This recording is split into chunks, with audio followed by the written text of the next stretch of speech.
A very warm greetings to one and all. We did not inherit the nature from our ancestors. We borrow it from our next generation, from our children. Mother Nature. We call Mother Nature as our own mother, but we exploit as if the Mother Nature is not considered as a human being, but a thing which can be torn, which can be utilized by the people to fulfill their wants and not needs. As said, nature fulfills one's needs but not one's greed. We need nature, we need environment, we need the oceanic system, we need every kind of organism to survive in this nature.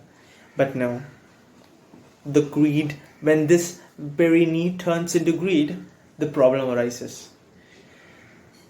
The main topic here is to connect the three topics: environment, food safety, and ocean life.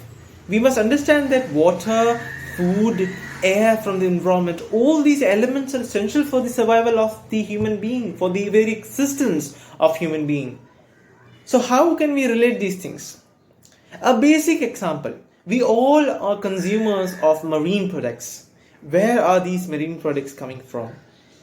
We are also aware that human beings are producing tons of plastic each day.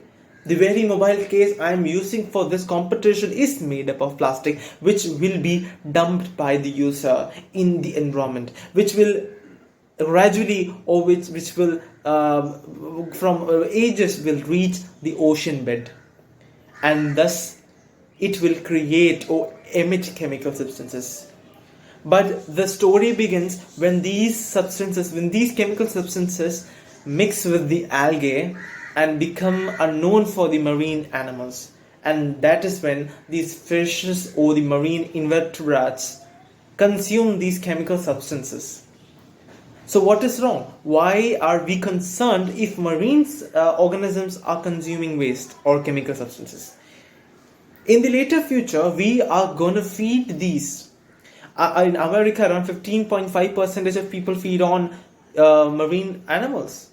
And in India, it is much more. And Kerala, we know how much we are into fish food and how much it is related to the tradition and culture of Kerala. So what happens?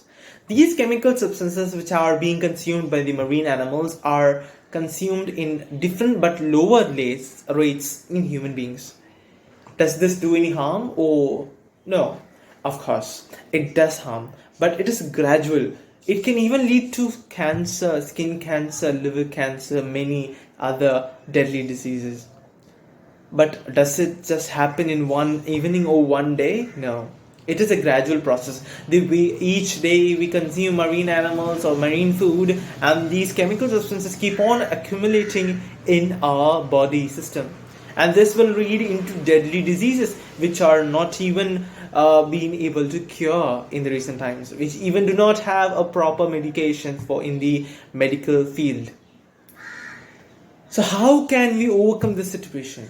We need plastic because we are going through a pandemic situation where we are using PPT kits, we are using masks, which are all made up of plastic. So what is the main thing we can do? Is to shift our focus into sustainable means of transportation, sustainable means of goods. What are sustainable? What are sustainable means of transportation?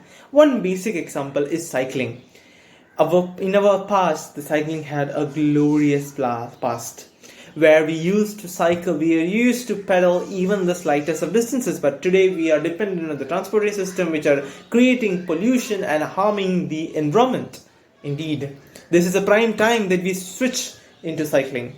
Then use of sustainable goods, use of products which are sustainable, which are renewable, like that of jute, cloth bags instead of plastic bags. This is a really practical solution for the problem we are facing today. Unnecessarily using or being a prey towards consumerism. We should avoid buying unnecessary goods in our homes. We should be much more traditional, much more into localization than that of globalization, for a much greener, for much safer country and generation and earth ahead. Thank you.